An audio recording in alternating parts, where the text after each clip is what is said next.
Have you ever wondered how that 1 in a million person approaches their craft?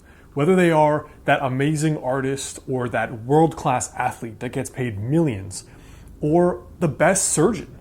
What are these people doing that the average person is not doing? Well, in this video, I want to share 5 traits that I have observed in people who are either masters of their craft or have a very high level of mastery compared to everyone around them.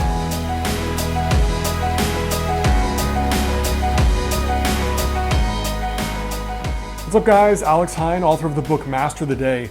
Now the first link below is for a free goal setting worksheet. So if you are looking to have a high level of success and mastery in your craft and you want to reach your wildest goals, click the first link in the description, download that free goal setting worksheet to plan out your best life. Now the first thing is that all masters are obsessed with, first and foremost, growth, mastery. There's a story that Earl Nightingale tells about Frederick Henry Royce, who I believe is the co-founder now of Rolls-Royce. So Frederick Henry Royce apparently was speaking to an engineer one day, and the engineer was saying, "It's good enough." Now supposedly Royce basically had an aneurysm and freaked out because he was like, "It's never good enough." And to the average person, this may seem kind of crazy, but to a master, good enough? The master is always trying to be the best there has ever been. You know, mastery is not about goals. Mastery is about an endpoint you can never reach, and you are always striving to perform against that endpoint that doesn't even exist. So mastery is about never-ending reinvention of yourself towards a specific direction. Now the second thing with mastery is that masters are actually obsessed with negative feedback.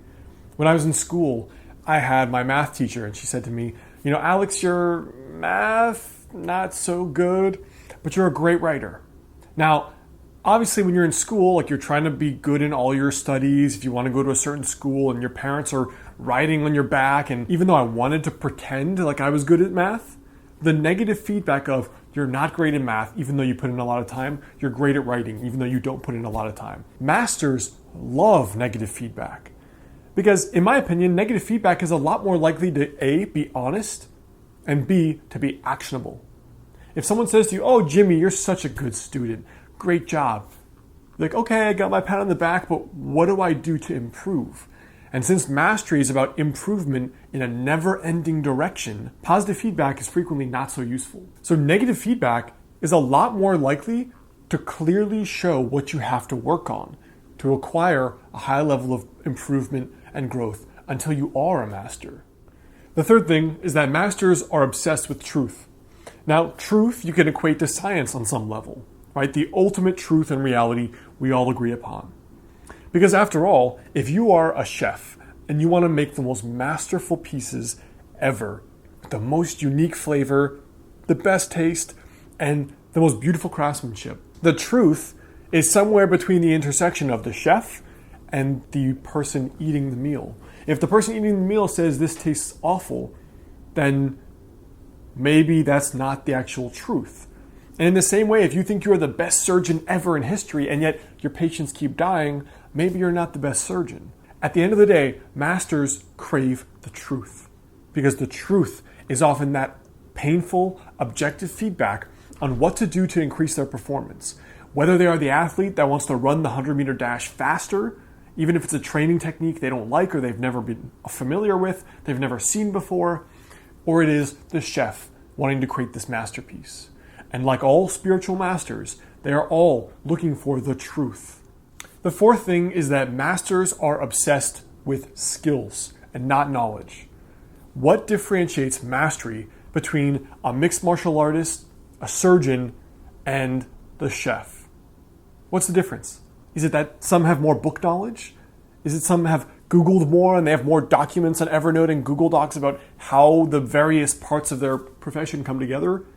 No. The difference is a martial artist who's a master, you can put them in the ring with somebody else who's lesser skilled and they'll kick their ass.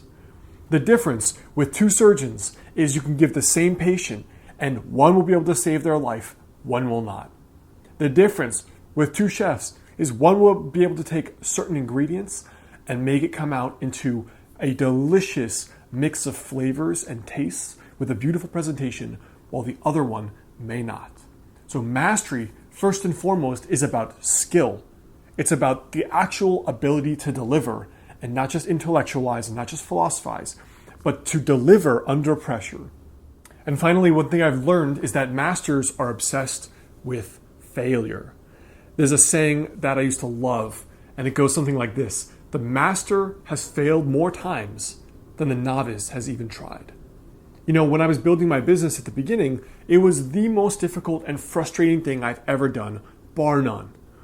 Now, what intrigued me was there were other people that were friends building their businesses, and they were frequently complaining and thinking, oh, it must have been easier for other people, and they had all these advantages, and I didn't have these advantages. And they were assuming that all these other successful people they saw that they wanted to be like somehow had it easier than them.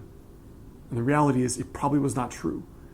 Because the master has tried and failed at more things than the novice has even tried alone. And people underestimate how much of mastery and success is purely about clocking up the number of failures. Because at the end of the day, you either learn, you get the results you want, or you fail and you learn.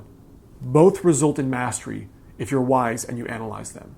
So these are 5 traits I've noticed in people who are unusually masterful about their craft in many different domains of life.